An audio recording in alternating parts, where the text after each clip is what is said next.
Oh, there's them. Someone's heading back. Oh. It's coming. That's going to be a Around for the small tour. Lasts about half an hour or so. We'll spend a few minutes talking about this particular submarine and some of the features. We can move on from there and work our way all the way to the aft end and come up that ladder to the doorway at the very aft end there, right at the back. Okay, so a little bit about this particular submarine. We're in the forward torpedo compartment at the moment. Just at the very end you can see the 6 torpedo tubes. We can see 3 of the outers right at the very end of the tubes from where we're standing. So that'll detonate on impact. Okay, it's an impact type of torpedo, it won't explode near it. The idea is to punch a hole in it or break a ship's back, something like that. Okay, and it's not only torpedoes in here, however, they are very reliable, but this compartment is also a forward escape compartment. Okay, so this here is the forward escape tower with a red tape across it, if you can see that.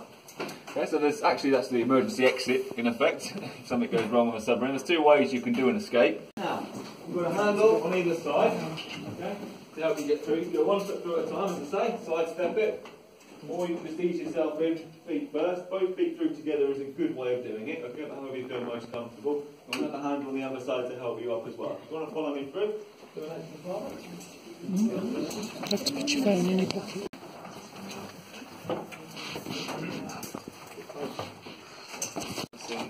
Underneath that, if you open up any of these compartment hatches, you'll see valves, bottles, air bottles, pipes, all sorts of things. Yeah.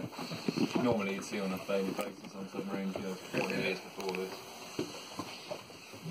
It's short, wouldn't you? You don't want to be tall. You don't want to sit up in bed, would you? Not really, you want to crack your noggin on one of those, would you? Exactly know about it. Time, what you use? 6 foot. So how much another 4 inches on top of me? It would have just been, wouldn't it? Oh, it comes to be like that, actually. Yeah. But you have neck ache at the end of it. Neck ache and back ache underneath. I've been all right. That's when petite is too, yeah. No, I mean. I tell you, we have to worry about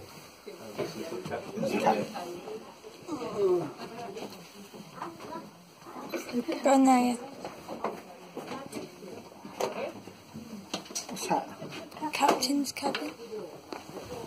Oh, it's a bit small. A lot of beds. It's a bit posher, isn't it? A little bit. Not much, but I mean it's a bit A little better. bit private, I suppose.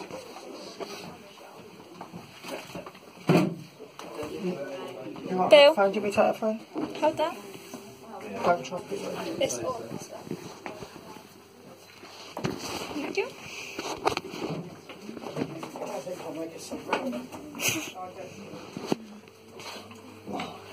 High voltage.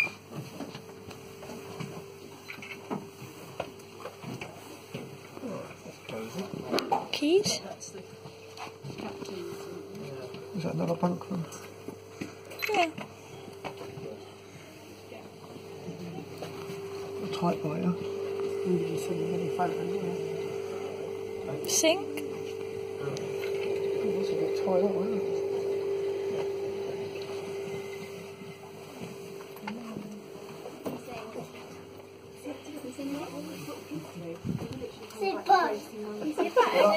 That might could be in.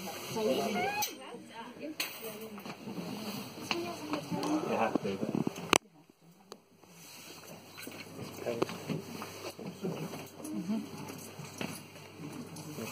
Feel free to take a few wherever you can. There's a few dotted about. That's all right. I'm just not very good shot, was it? You didn't want to give it away, tell the truth.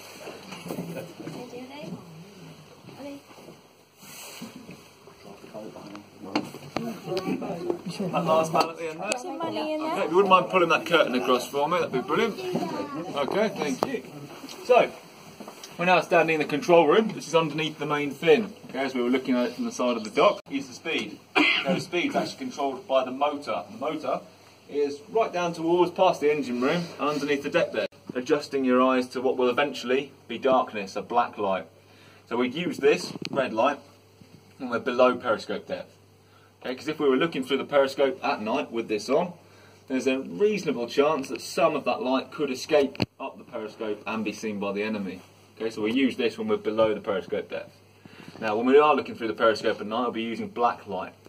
Now, I'll show you that now. You'll still be able to see a little bit, but considerably less. Okay, switch to it now. You can still see that the main instrument panels will be lit up. Okay, so you can still see what is essential, but the rest of this compartment is darkness. Okay, so you're just cutting out the idea that light will escape and be seen. So I'll go back to red light now. Now, the next compartment we're going to go to is the engine room, so I don't have a diesel electric works. Okay, we're going to work our way past the heads. So follow me down to the engine room. Fake audio. Diving station. This is okay. Periscope.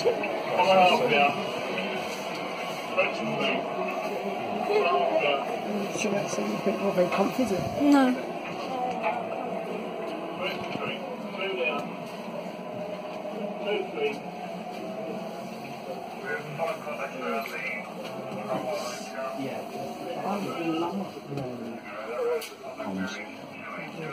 Well, I think I would do that. I think they've had to put that in. Oh, what a lovely toilet. Is that the toilet? Yep.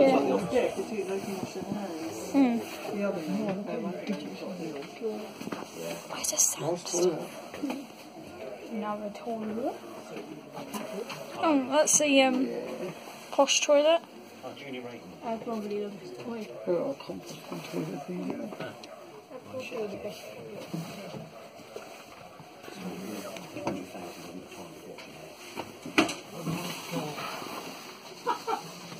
Well, not much washing went on, darling, so... Big step on it, really. It's the kitchen. Is that the kitchen? Yeah.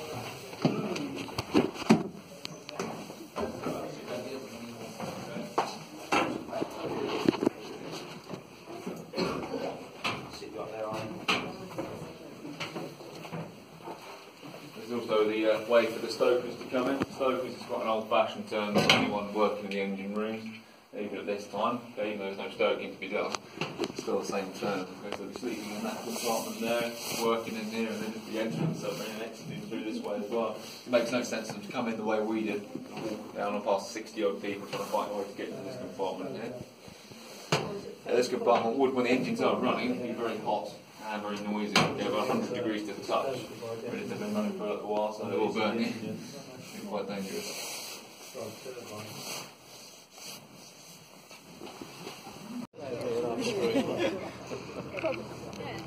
What's that funny character? Don't drop that way, would you? This part, the submarine doesn't have water. This is a dry dock. They can flood that. They open gates there. Open gates, the water rushes in and floods it. And then they can just say that. Yeah. Just so I do. This way as well. Let me go into that one over there now. What one? That one. Well, that little submarine, look. Yeah. That's a bit small. Dad, what that one is that one's baby. That's not a U-boat.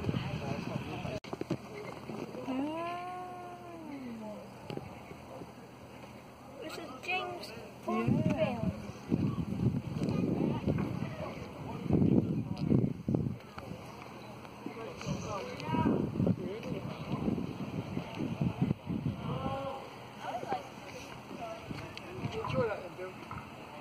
Hello.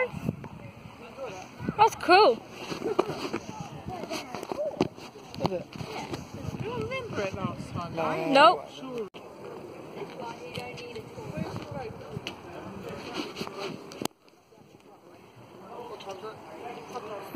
This is actually in water.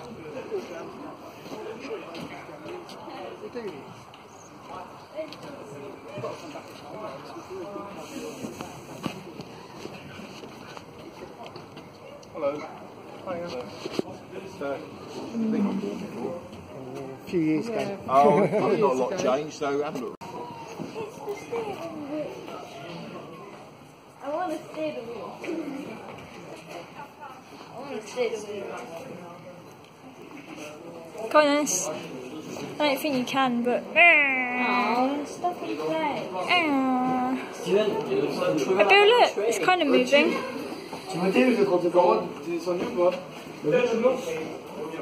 What's on there? Is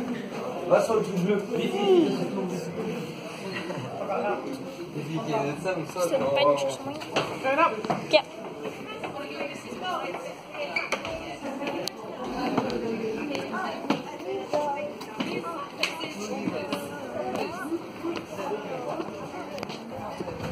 That is cool. See what's in between them? Yeah. You know what that is? No. It's hemp and tar. What's that? You'll Tar? find out later on over there. Used to fill it with hemp, which is like little bits of ropey stuff. Yeah. And then tar, and it used to seal it, make it waterproof. Yeah. Ow. You'll see it later, they'll explain it over there. And also,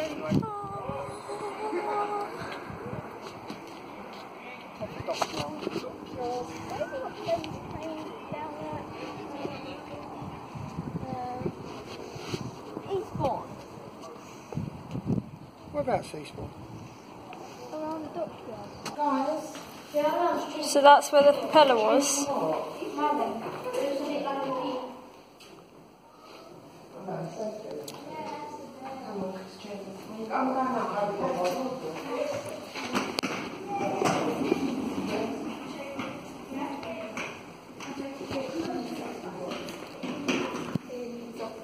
What's this place? Commander's cabin. He can't see me. Oh. Why does it say oh?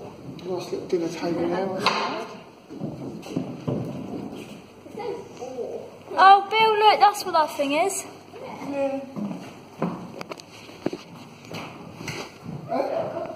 You can get married in here. Can you? Civil marriages and civil marriages are hot shit. Yeah. I was trying to duck now, I've had to duck now. No, you don't. It's so pretty. HMS Victory is nothing like this. HMS Victory is really good. Is that like a lot bigger? Mr. G. Cool. It's a Mr. G cat. Hey, look, we just went down something like that. Ginger in there, Mr. G. Ow!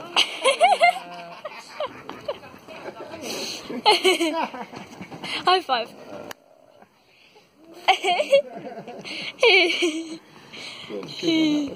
It's funny. Yeah. Silly.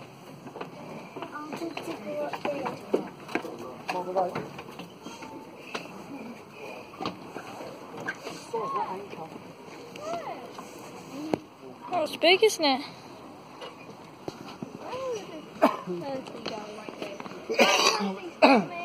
Huh?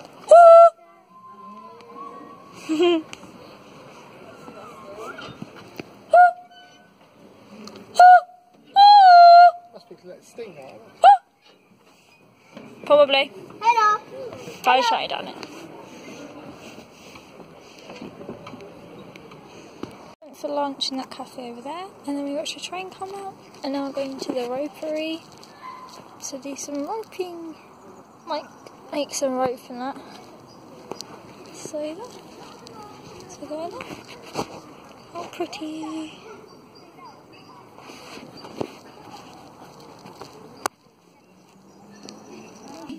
They all wanted an nosy man the rest of the yard, didn't they? So those of us that were nominated to take the tours, we were on our knees by the end of it. It shouldn't be too bad with you lot. You ain't going to go causing me any problems, are you? No, you daren't, had you? No, but you ain't come up here to hear my gossip, have you? Oh, yes. You come up here to learn about how to make a bit of rope, haven't you? Yeah. You lot thought rope was bored. I take it you told, let's try it again. Can you all see that? Right, that double red brick building is known as the double rope house. Now, the double rope house is the building that we use for the process of making rope. That double rope house is the longest brick building in Europe. That double rope house is 1/4 of a mile long. Formality's over, folks. If you behave yourself, I might let you take a peek at it later. But before you do, Best foot forward and follow me. You've got to own up to carrying them now. I have got searching lights. As you're very important folk, I'll let you keep my back your person. But don't you go tempted to strike a match.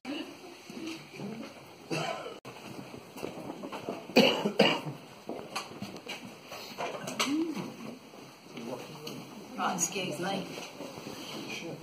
Right, now did I say you lot could go wandering off down there doing what you like, touching what you like? Did I? Get back here. Now whilst we're enjoying our time at Chatham, she took over 31 miles of road, 31 on her way from Portsmouth to Quebec in 1758. Then you got the smallest piece of rope on the ship and the only piece of rope to earn its name rope. No? Flag? No, sir. I'll give you a clue. Stands about yay high. It's the bell rope! I need the bell rope, the rope that rings the bell. Oh dear, oh dear. Let's see if I can't get you lot away.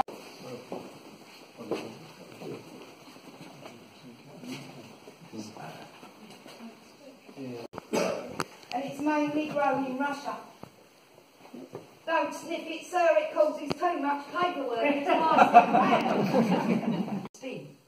My spinner walks backwards down the rope walk, teasing his fibres into yarn. They get a quarter of a mile down the rope walk, he turns round, he comes all the way back again, teasing. Those and the Admiralty were watching the north of England carefully, and they were watching the women spinning the cotton into cloth. So shrewdly they saw a way of making money, didn't they? Of course, that's when us women were introduced to the ropery. And let's get one thing, this glass box thing. Now, apparently it operates on steam. If you get inside it, hold your hand on the number one, the steam pressure goes up, and so do you. Get inside it, let go of the number one, the steam pressure falls, and so do you. I don't fancy it myself, folks, I'm taking the stairs.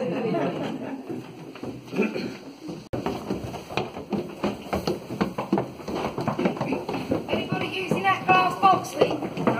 Thank God for that, never know if they're breathing when they get out there. Did I say you can touch that bit of rope, young man? I didn't do that.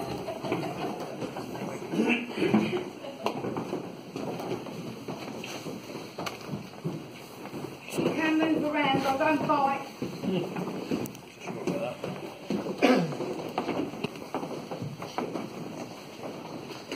Got you up here, I'm going to do a bit of recapping. The end is the hatcheler.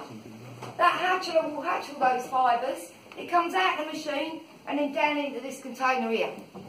Now once that container's full, that's then sent to the spinning rooms. Now that's where me and my girls work, excuse me folks. Because what we do is we spin those fibres into yarns like this. Okay, now them yarns come off of bobbins. They come through what's known as a registering plate. Now the registering plate has got loads of holes in it. The more holes, the more yarns. The more yarns, the bigger the piece of rope. It's at this stage that we introduce what's known as the rogue's yarn. It's a coloured piece of yarn that is introduced through the centre of our own yarns. Portsmouth was blue, Plymouth was red, Chatham's yellow. Any idea why we might introduce that into our own yarns? Do you know where it come from? Spot on, sir. If I chuck that anchor cable overboard and it snapped, you want to know that dodgy bit of rope was made, wouldn't you? Because they never found a dodgy yellow one. So those yarns come off the bobbins, through the registering plate, through forcing tubes, and then onto what's known as the forming machine. Now the forming and the closing are two of the most important parts of rope making. As Mr. Steele ain't back and Agnes is still at coffee, we're going to make some. But before we do, kids, you are in Victorian time.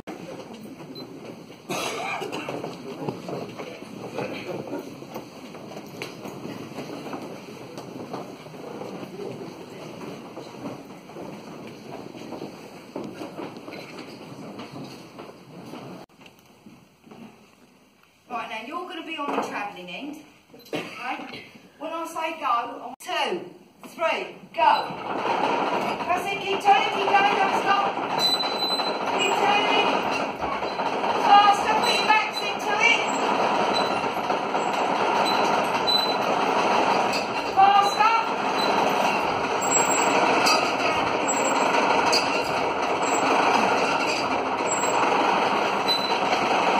Come on, put your backs into it. Turn that wheel.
Dad, elimination chamber. Eh? Elimination chamber. What's that?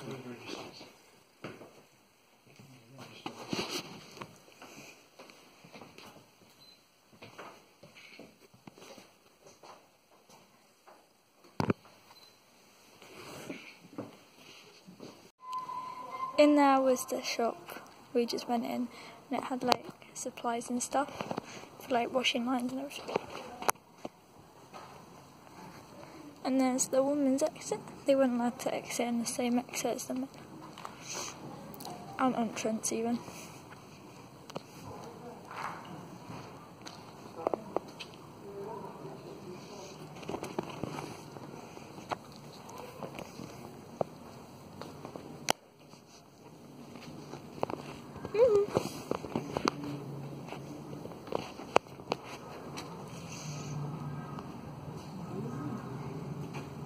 Yeah, that's just where we went in.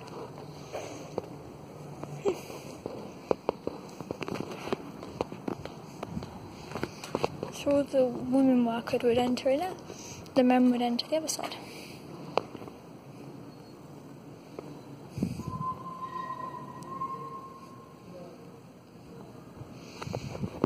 So that was hatching a house. Oh!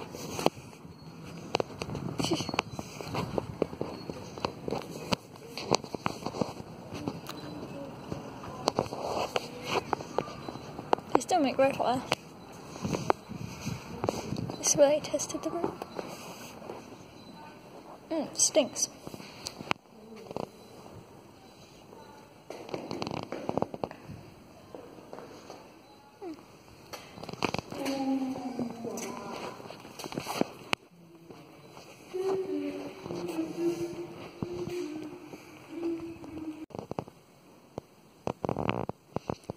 I think they still use this, I'm not even sure. Yarn.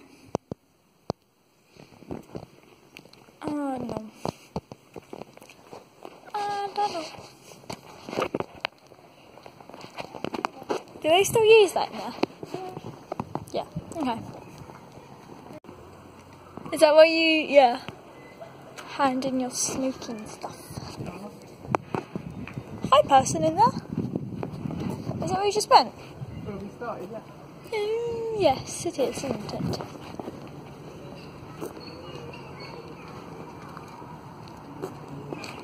For each one, arms up your hands, something awful working in the saw pits. And you don't stop, you're paid by the piece, by the finished plane. If you stop, you're picking your own pockets.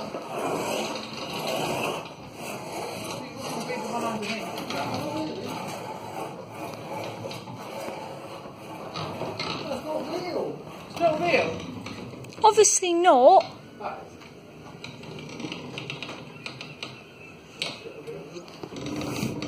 Oak, elm, fir. And here we are, boy. She looks almost finished, don't she? But she ain't. They're seasoning her. Seasoning her in frame, they call it.